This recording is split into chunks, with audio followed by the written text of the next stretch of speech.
breeding, breeding, breeding.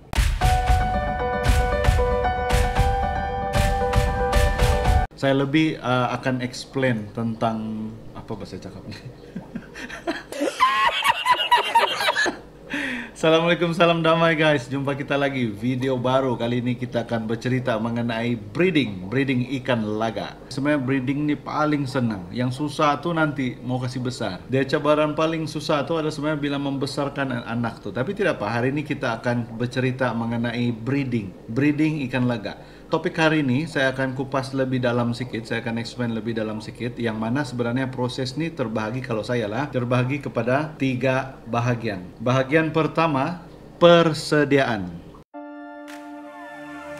Bahagian kedua, breeding proses. Bahagian ketiga, pembesaran. Proses utama bila breeding. Stage 1 adalah persediaan breeding. Stage 2 adalah proses breeding itu sendiri. Stage 3 adalah pembesaran anak-anak ikan. Setiap satu tahap ini saya akan kupas lebih dalam satu-satu. Kita akan bagi sedikit demo sambil saya akan explain supaya kawan-kawan semua lebih paham kenapa mau buat itu, kenapa mau buat ini, kenapa tidak buat itu, kenapa tidak boleh buat ini. Oke, stage 1, persediaan. Sebelum kita mula breeding ikan laga, pertama kita kena memilih induk ikan laga. Induk tuh kita kena pilih jantan dan betina yang perlu kita kawinkan. Sekarang saya akan pilih induk saya untuk dikawinkan, untuk kita kasih mengawan dia. Breeding. Satu jantan, satu betina. Untuk jantan saya akan pilih yang ini. Saya akan pilih platinum white ini. Oke, ikan ini sudah size regular, umur pun sudah lebih 4 bulan. Ikan ini adalah hadiah daripada kawan saya di Papar. Nama dia Encek Beren Yon, tapi saya panggil dia Berry. Ini jantan, kalau saya tengok dia punya size pun memang cukup oke sudah. Kalau nampak sini dia ada bubble-bubble sudah. Dan untuk betina pula saya akan pilih ini. Ini sebenarnya betina daripada kawan saya juga. Ini daripada brother Kelvin Kong. So dia bagi ini betina untuk di breed lah. Ini betina Cooper. Sepatutnya 1 bulan lalu saya sudah breed nih, tapi sebokan jadi tidak terbreed. Tuh nah, dia tidak berapa nampakan. Ini female Cooper ready to breed.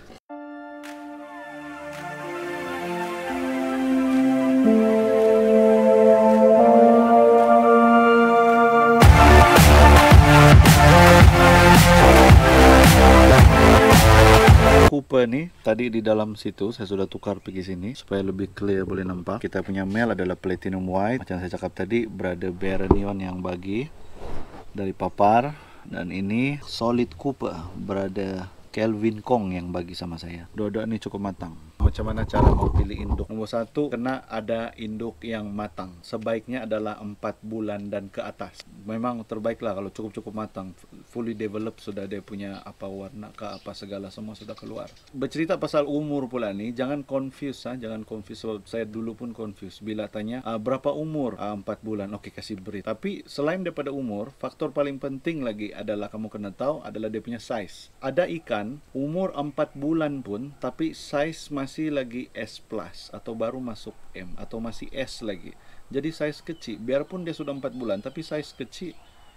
Tidak, jangan breed.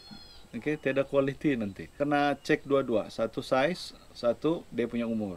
Size tu sekurang-kurangnya paling bagus dia sudah 3.5 dan ke atas lah. Terbaik adalah 3.75. Oke, maksudnya lebih besar, lebih bagus. Kalau untuk betina pula pun begitu. Tapi bila kita pilih, sebaik-baiknya itu betina jangan lebih besar daripada male ataupun sama besar. Dia mesti kecil sikit daripada male supaya dia ini male lebih dominan masa breeding. Memilih tuh, ada betina yang tidak mau layan kalau kecil. Oke, paling basic lah untuk pemula ataupun yang baru kan. Paling penting kalau kamu dapat hasil yang bagus, sebaik-baiknya bila breeding tuh pastikan ekor yang sama, jenis ekor yang sama. Kalau kamu ada half moon jantan, half moon jugalah betina dia. Kalau kamu ada crown tail jantan, crown tail jugalah betina dia. Begitu juga sebaliknya.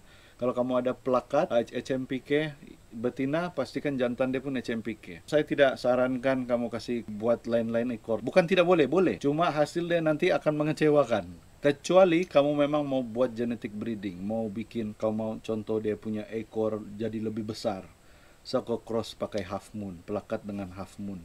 Ataupun kalau mau dia punya dorsal lebih besar ke depan, mengkali kau cross pakai double tail. Oke, boleh, cuma dia memakan waktu. Ada yang boleh jadi 1 tahun, 2 tahun, 3 tahun, 4 tahun, 5 tahun.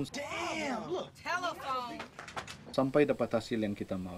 Persediaan yang kedua pula, sekarang kita perlu pastikan kita ada persediaan makanan. Bukan makanan untuk induk, tapi untuk anak yang bakal lahir nanti, yang bakal menetas. Kalau lahir tapi kita tidak sedia makanan, rugi, nanti itu anak akan mati. Jadi apa-apa jenis makanan yang bagus adalah, makanan ini ada 2 jenis yang kamu boleh sediakan. Nomor 1 recommended adalah makanan hidup. Kenapa makanan yang hidup? Sebab kenapa? Anak-anak ikan nih, dia orang lebih tertarik kepada benda yang bergerak. Dia mau pergi kejar, terus dia mau pergi makan. Dan kedua, selain daripada dia boleh itu makanan bergerak, dia juga mestilah ada bau, baru boleh menarik perhatian dia orang. Jadi kalau kamu tiada makanan hidup, kamu boleh guna pellet ataupun powder yang memang dibuat khas untuk anak-anak ikan. Memang ada banyak jual tuh di pasaran. Saya bagi contoh, makanan hidup nih ada macam-macam. Kita mula dulu. Apa yang perlu kita kasih makan adalah mengikut size. Bila dia lahir, dia sangat kecil. Jadi kita perlu bagi dia makanan yang bersize kecil yang dia boleh makan. Yang kita bagi size besar memang dia tidak dapat makan. Contohlah dia baru lahir, terus kita bagi jentik-jentik. Mana dia dapat makan tuh besar? Ataupun dia baru lahir, kita bagi dia kutu air jenis Daphnia. Besar tuh Daphnia, mana dia dapat makan? Sebaiknya cari makanan hidup organisme yang kecil-kecil. Contoh infosuria. Infosuria nih kamu boleh bikin daripada sayur-sayur yang sudah buruk. Ada banyak cara deh itu bikin infosuria. Kamu cek saya di YouTube, ada orang guna daun pisang kering, pakai sayur tauge, ada yang pakai buah-buahan buruk, macam-macam. Nomor 2, kalau tidak infosuria, kamu boleh guna microworm. Microworm ni pun senang, paling senang juga mau bikin. Yang paling penting kalau ada starter saja. Oke, cek video saya, ada saya tunjuk macam mana mau bikin, macam mana kita mau culture microworm. Seterusnya kamu boleh guna kutu air. Oke, kutu air ni dia ada banyak jenis lah. Yang saya tahu ada 4 yang besar lah, tapi daripada 4 ni ada 2 saja yang selalunya dipakai oleh breeder beta, yaitu Daphnia dengan Moina. Apa beza ni 2? Daphnia ni besar size dia, Moina ni kecil, dan lebih senang diternak adalah Daphnia berbanding dengan Moina. Karena Moina ni dia sensitif sikit, itu air rosak saja memang cepat mati. Dia ada macam-macam lagi lah makanan hidup. Bila dia makin besar nanti, kamu boleh kasih makan yang size-size besar, sudahlah macam jentik-jentik.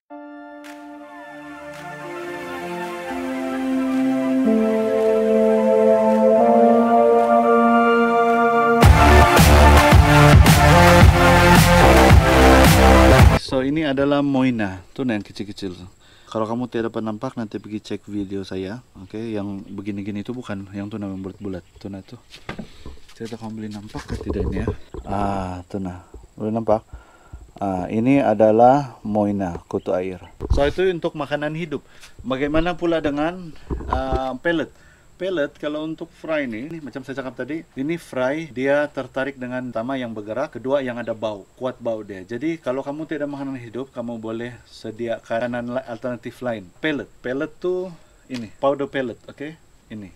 Ini powder pellet Taiwan. Oke, dia ada macam-macam jenis di pasaran. Ada satu antara yang selalu orang pakai juga adalah Burida Nosentak. Ini powder, dia ini macam tepung. Sangat halus tepung. Nah, selain daripada itu, kalau kamu tidak juga, kamu boleh guna kuning telur. Rebus tuh telur, buang putih dia makanlah.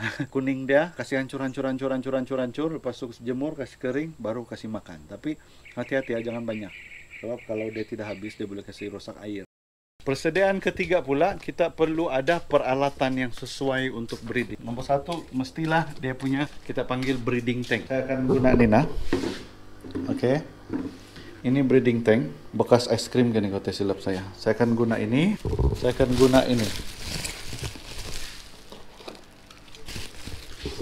Cara guna ini senang saja. Potong dia 4 segi. Jangan terlalu kecil, jangan terlalu besar. Ini cukup sudah. Oke, saya bagi tahu nanti tujuan dia apa. So ini peralatan dia. Ini tiada pun tidak apa. Ini dan juga ini. Ini bubble wrap. Lain breeder, lain cara dia. Kalau saya suka pakai bubble wrap. Ada orang pakai daun, ada orang pakai daun ketapang, ada orang pakai itu cup minuman yang pakai buang, potong setengah. Kalau saya suka pakai ini, sebab kenapa? Satu, dia terapung. Kedua, saya boleh nampak terus. Kalau ada sudah jadi breeding atau tidak, ada telur atau tidak, saya boleh nampak terus. Kadang-kadang saya pakai ketapang, saya tidak nampak ada telur atau tidak. Jadi tetap paksa mau kacau tu daun, takut nanti telur dia jatuh.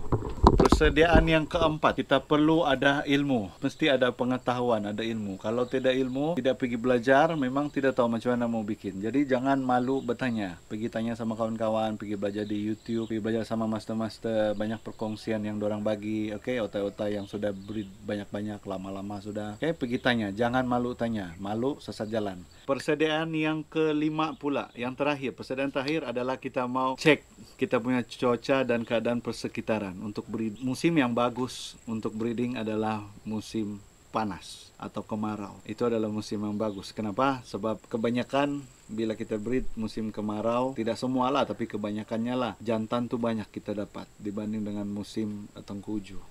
Pernah boleh jadi satu batch semua betina saja, rugilah, tidak jantan kan. Kedua, keadaan persekitaran. Tempat breeding tu pastikan tiada risiko-risiko diganggu binatang-binatang lain. Contoh, kalau tempat breeding kamu ni sana banyak cicak atau banyak katak boleh masuk pergi dalam, bahaya sikit lah. So pastikan keadaan persekitaran tu bagus lah, dan paling bagus jangan tempat yang bising lah, stres dorang mau breeding. Okay, so itu adalah 5 persediaan sebelum breeding.